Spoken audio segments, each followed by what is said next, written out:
दर्शन गोविंद जी को आली रे मोहे लगत वृंदावन को लगत वृंदावन को आली रे मोहे लगत वृंदावन को।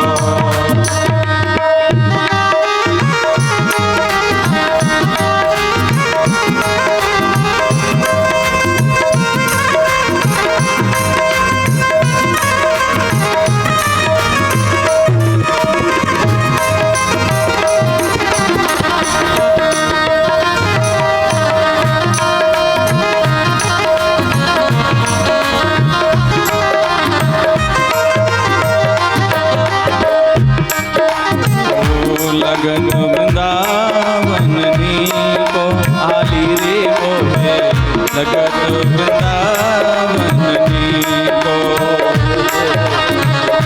लगत वृंदावन को आली रे मोहे लगत वृंदावन को।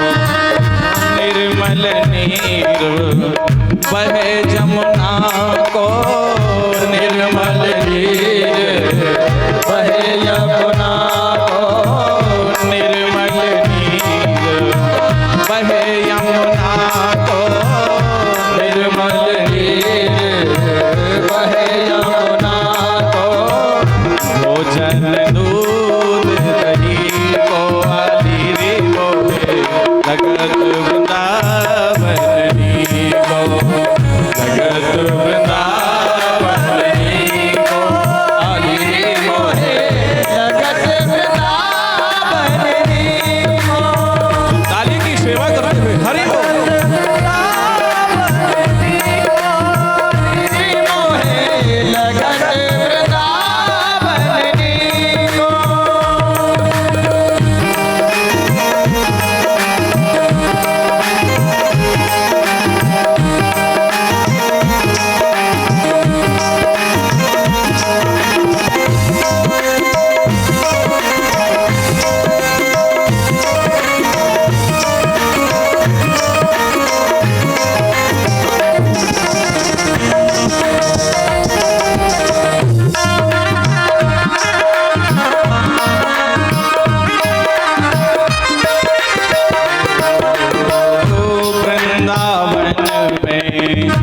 बांके बिहारी वृंदावन में बांके बिहारी वृंदावन में कुंज बिहारी वृंदावन में कुंज बिहारी। दर्शन संत जनन को आली रे मोहे लगत वृंदावन को लगत वृंदावन को आली रे मोहे लगत वृंदावन को लगत वृंदावन को आली रे मोहे लगत वृंदावन को लगत वृंदावन को आली रे मोहे लगत वृंदावन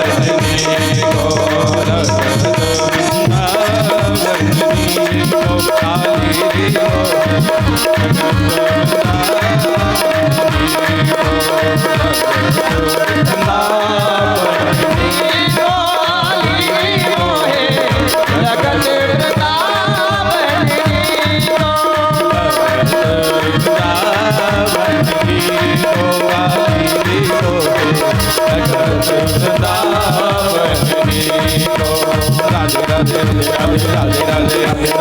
वृंदावन में सभी लोग बोलिए कुंजगलिन में कुंजगलिन में जोर से बोलिए राधे राधे राधे राधे वृंदावन में कुंजगलिन में बरसाने में राधे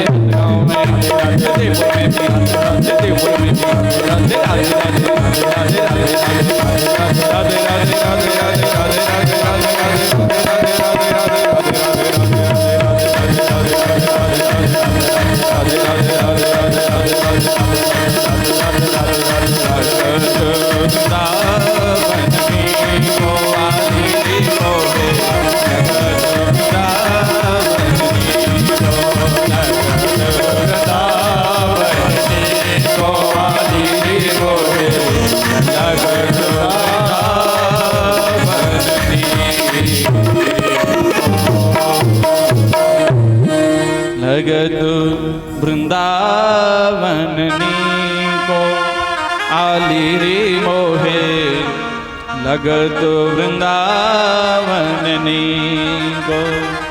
पृथ्वी मैया का प्रभु ने अभिमान दूर किया और पृथ्वी मैया की पुनः स्थापना करी।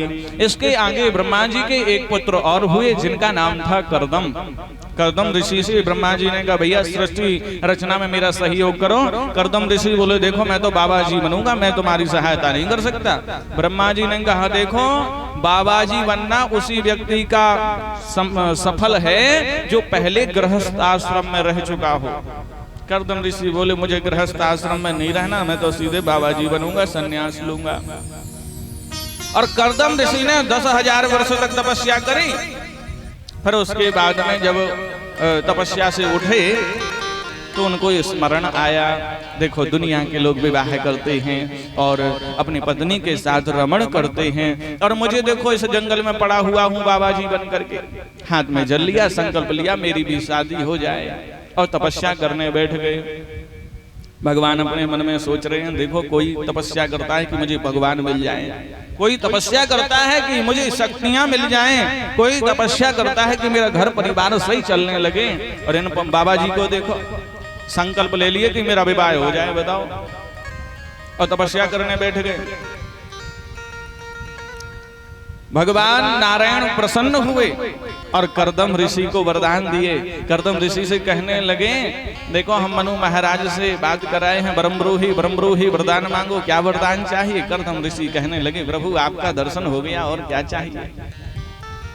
अब दर्शन तो मिल ही गए लेकिन जो मन में है वो बोलो। अब देखो मन भावे और मूड हिलावे।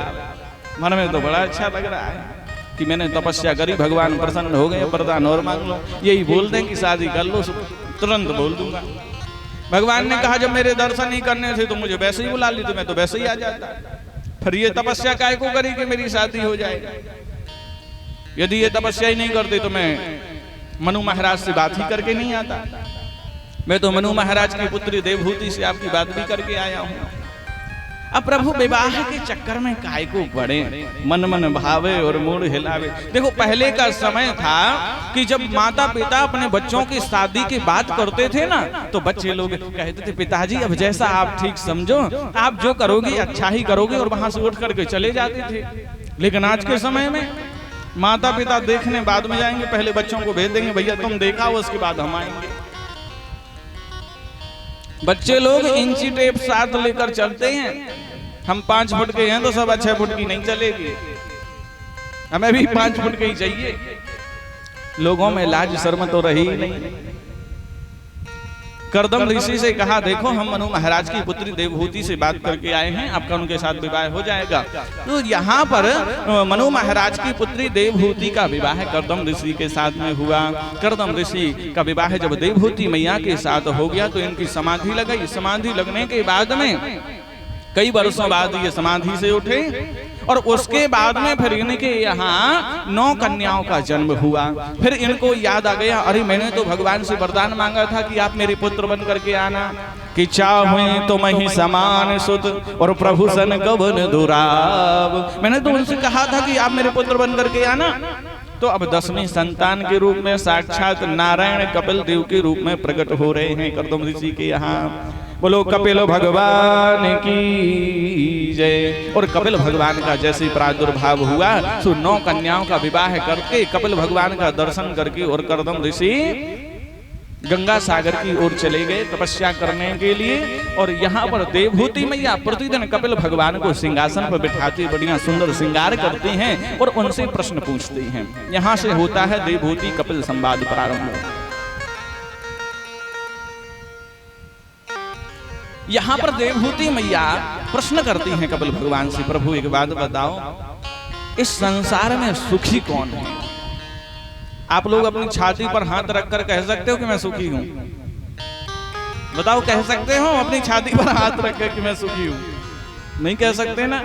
किसी को कुछ ना कुछ दुख लगा ही हुआ है, कोई पैसे से परेशान है, कोई तन से परेशान। मैं भी परेशान हूँ, आज 3 दिन हो गए मुंह में छाले हैं, फिर भी आप लोगों को कथा सुना रहा हूँ।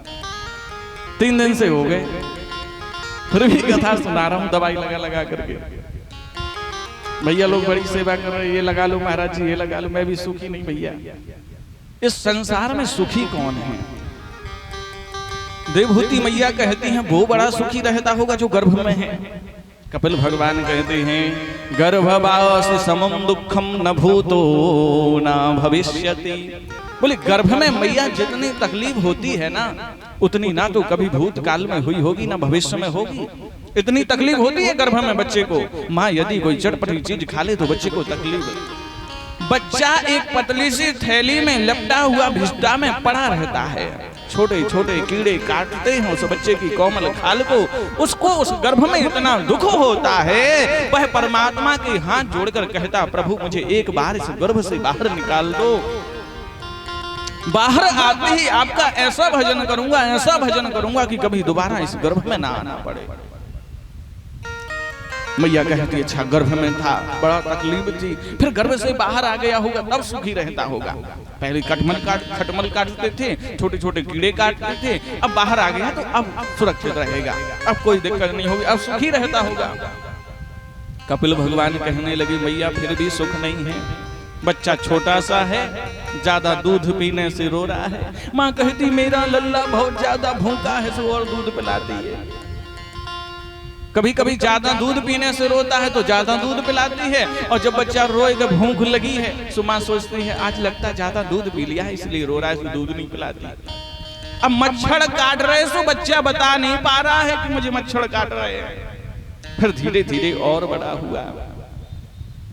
हाँ अब देवहूति मैया बोली अब बच्चा छोटा सा था, बता नहीं पाता था, अब बड़ा हो गया है, बोलकर जानने लगा है, सो अब बता सकता है, अब बड़ा सुखी रहता होगा।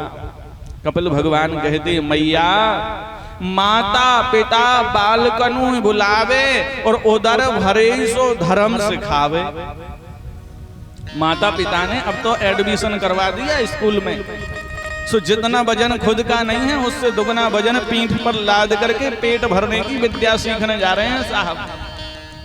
अब जो थोड़ा ही ममता माँ के चरणों में लगी थी, जो थोड़ी ममता पिता के चरणों में लगी थी, वो सब ले जा करके और मित्रों के साथ में बट गई।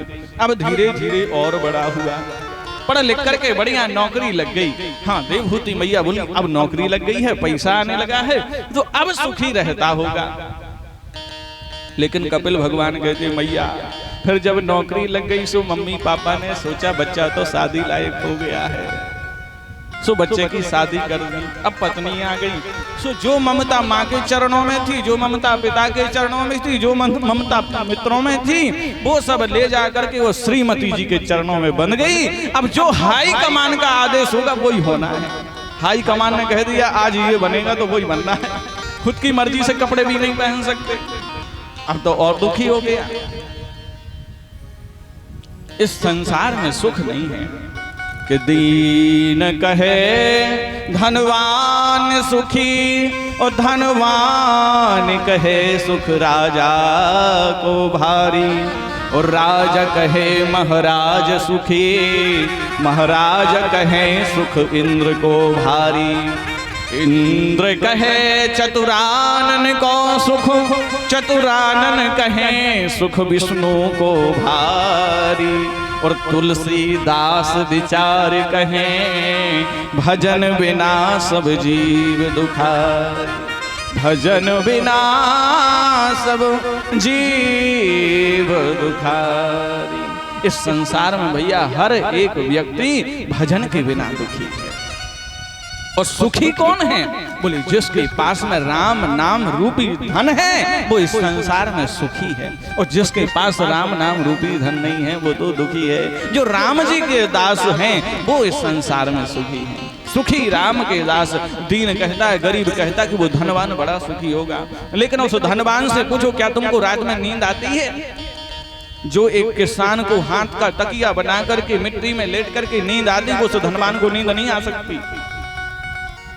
जो एक गरीब को एक कपड़े में नींद आ जाती है वो धनवान को नींद नहीं आती। धनवान कहता है यहाँ के जो राजा सुखी राजा हैं वो बड़े सुखी होंगे, राजा कहता भैया हम भी सुखी नहीं, यहाँ के जो महाराज होंगे वो बड़े सुखी होंगे, लेकिन संसार में सुखी कौन? बोले जो राम का भजन करता है, जो श्याम का भजन करता है, वो इस संसार में सुखी है। अरे भजन कर मस्त जवानी में, बुढ़ापा किसने देखा है? भजन कर मस्त जवानी में, बुढ़ापा किसने देखा है? भजन कर मस्त